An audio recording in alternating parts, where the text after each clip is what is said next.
अस्सलाम वालेकुम students, welcome to my channel maths with Asad.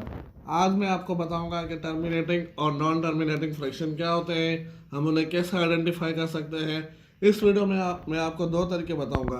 एक है लॉन्ग डिवीजन मेथड से हम आइडेंटिफाई कर सकते हैं कि फ्रैक्शन टर्मिनेटिंग है या नहीं है, और एक है डिनोमिनेटर के फैक्टर्स निकाल के। उसमें बहुत कम टाइम लगता है, वो ज़्यादातर एमसीक्यूज में हेल्पफुल रहती है। तो शुरू करते हैं। Terminating decimals have a finite number of decimal places and there is no reminder. मतलब ये कि अगर हम डिवाइड करते हैं तो उसकी एक सर्टेन वैल्यू, एक फिक्स वैल्यू आ जाती है, यानी कि पॉइंट के बाद दो तीन डिजिट्स के बाद वो बंद हो जाता है और रिमाइंडर उसका जीरो आता है। Non terminating decimals, in some cases division never ends.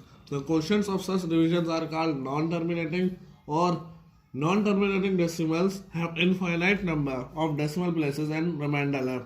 Non-terminating decimal से कहते हैं कि अगर हम दो फ्रैक्शंस को आपस में डिवाइड करते हैं, 1/3 को हम डिवाइड करते हैं तो वो वैल्यू चलती जाए, 3 3 3 ऐसे चलती जाए और वो एंड ना हो। तो एग्जांपल्स के तौर पर मैंने यहाँ 4 सवाल उतार रखे हैं, हम बारी बारी एक सवाल करते हैं। 1/3 सॉल्व, 1 अंदर गया, 3 बाहर आया। देखिए ये छोटा है 1, तो क्या करेंगे, 0 आया और पॉइंट अंदर एक 0 आ गया, सही है। अब 3 3 9, 1 लेफ्ट हो गया, 1 बचा, क्या पॉइंट लगा हुआ है, पॉइंट के बाद हम 3 0 लगा सकते हैं एक पॉइंट के बाद, सही है। तो पॉइंट लगा हुआ है, 0 आ गया, 3 3 अगेन 9, फिर 1 बचा, पॉइंट के बाद लास्ट 0, तीसरा 0 आ रहा है, 3 3 9, फिर 1 बचा। तो आपने देखा कि ये कंटिन्यू जा रहा है, फिर हमें इधर एक और पॉइंट लगाना पड़ेगा, फिर 3 और 3 3 सीधा एक 0 आ गया, 3 सीधा 9, सही है। तो ये ऐसे जारी रहेगा, 0.333। तो इसको आप पॉइंट को इधर एक ही कंसिडर, पॉइंट एक लगाए तो भी सही है। तो ये क्या आ गया, नॉन टर्मिनेटिंग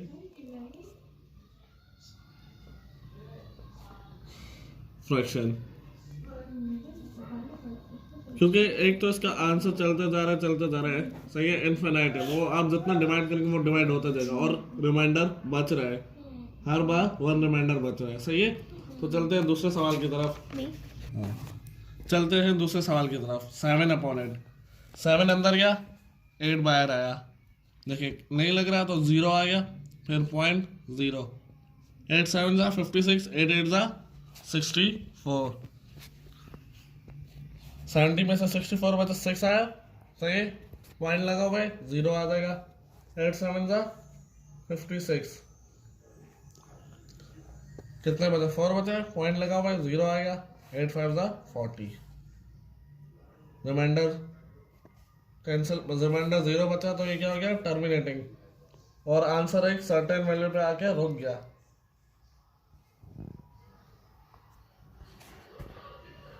टर्मिनेटिंग फ्रैक्शन या टर्मिनेटिंग फ्रैक्शन या डेसिमल।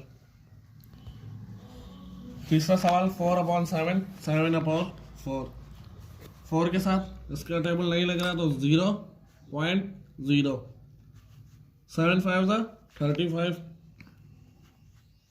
40 में से 35 गया, 5 पॉइंट लगा हुआ है, 0, 7 7 49,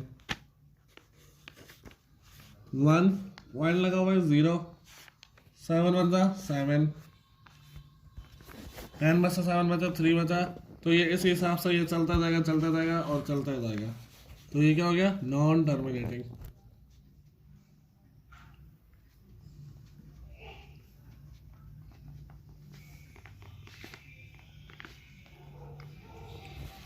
नंबर 4, 1321/500, 1321 अंदर गया, 500 बाहर आया, तो 502 1000, 1 2 3। अब 500 का टेबल 321 में नहीं लग रहा, क्यों, क्योंकि 500 बड़ा है, पॉइंट आया, इधर एक 0 आया, 506 3000,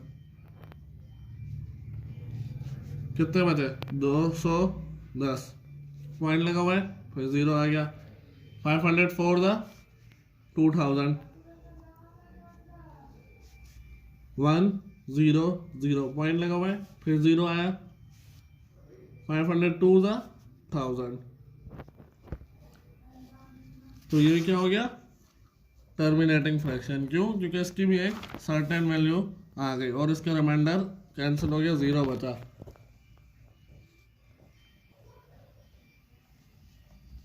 टर्मिनेटिंग फ्रैक्शन।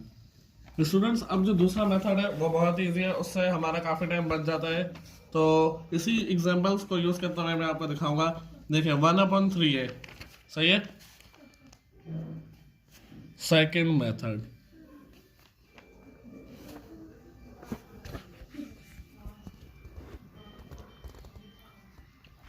अब जो डिनोमिनेटर में वैल्यू होगी उसके हम प्राइम फैक्टर निकालेंगे, सही है। तो ये आ गया 3 1 3, 3 आ रहा है, सही है। ये है नॉन टर्मिनेटिंग फ्रैक्शन।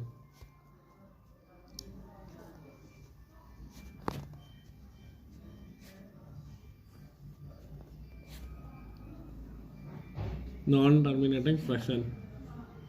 और अब एक और एग्जांपल,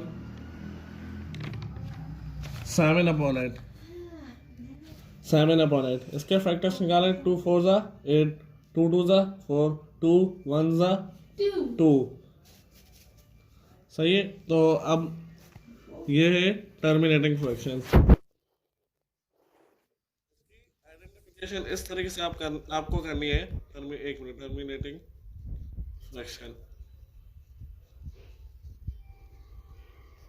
कि अगर डिनोमिनेटर के प्राइम फैक्टर्स 2 और 5 आए या 2 5 एक साथ आए तो वो टर्मिनेटिंग फ्रैक्शन होती है। आपने इसमें देखा कि इसमें 2 आ रहा है, सही है। 2 इंटू 2, 2 का स्क्वायर 2, या आप इसे लिख दें, ऐसा लिख दें 22, सही है। मैं क्लियर कर देता हूँ, एक मिनट। ये देखिए, एक ऐसे और एक ऐसे, सही है। 2 2 बार है तो एक बार लिखेंगे, और इधर 2, या हम इसे 2√2 भी लिख सकते हैं, सही है। अब एक और एग्जांपल, 1321 डिवाइडेड बाय 500। ये आपस में कैंसिल नहीं हो रहा क्योंकि इसके आखिर में न्यूमरेटर के आखिर में 1 आ रहा है, सही है। ये आपस में कैंसिल नहीं हो रहा। आप देख सकते हैं कि 2 का टेबल नीचे तो लग रहा है लेकिन ऊपर नहीं लग रहा। 3 का टेबल नीचे लग रहा है, नीचे भी नहीं लग रहा क्योंकि आखिर में 0 आ रहा है, सही है। तो ये इसका हम 500, इसका हम फैक्टर्स निकालेंगे। 2 2 ज़ा 4, 1 इधर कैरी, 2 5 ज़ा 10, 0, 2 1 ज़ा 2, 1 इधर 2 2 ज़ा 4, 1 इधर कैरी, 2 5 ज़ा 10। अब 3 का टेबल नहीं लग रहा तो 5 का टेबल, 5 2 ज़ा 10, 2 इधर कैरी, 25, 5 5 ज़ा 25, 5 5 ज़ा 25, 5 1 ज़ा 5, 2 5 और ये 5। तो न्यूमरेटर में इसका क्या आ गया? ये हो गया टर्मिनेटिंग फ्रैक्शन।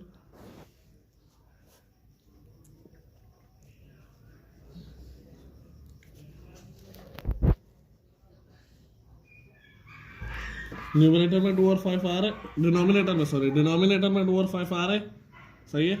तो ये टर्मिनेटिंग फ्रैक्शन आ गया। इसका मतलब ये हुआ कि विदाउट लॉन्ग डिवीजन हम टर्मिनेटिंग और नॉन टर्मिनेटिंग फ्रैक्शन को इस तरह फाइंड आउट कर सकते हैं कि अगर डिनोमिनेटर के प्राइम फैक्टर या एलसीएम निकालें उसमें अदर देन 2 और 5, यानी 2 और 5 के अलावा 3 4 6 आ जाए तो वो नॉन टर्मिनेटिंग फ्रैक्शन है। और अगर 2 या 5 आए या 2 और 5 एक साथ आए तो वो टर्मिनेटिंग फ्रैक्शन है।